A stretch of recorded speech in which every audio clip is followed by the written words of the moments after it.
Hi everyone, welcome to another episode of English Up. What's the difference? My name's Tui and today we are going to look at the difference between because and because of. So lots of students avoid using because of at all because they don't know how to use it, or maybe because they don't know that it exists. Well, the difference is actually very important, but also, luckily for us, very simple. We use both because and because of to give the reason for something. Why? Let's look at two sentences. Sentence number 1. I didn't go to the beach because it was raining.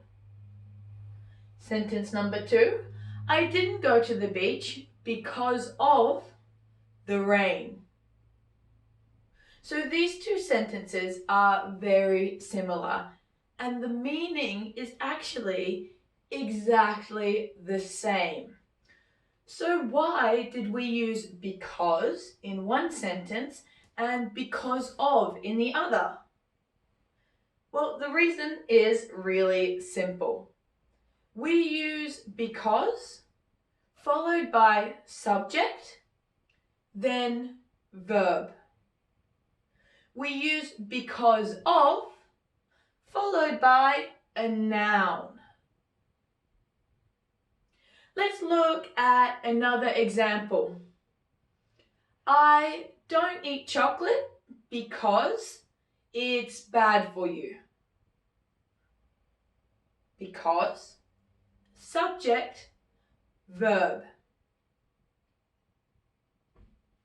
I was late because of the traffic. Because of, noun. One more example. I read Harry Potter because my friend recommended it to me. Because, subject, verb. We can't travel because of coronavirus. Because of plus a noun. And that's it. Super easy. Because plus subject plus verb, or because of plus a noun. Thanks for watching my video today. If you have any suggestions for future videos, feel free to leave a comment below. And if you found this video helpful, remember to subscribe to our channel so you don't miss future useful videos. Have an awesome week, everyone.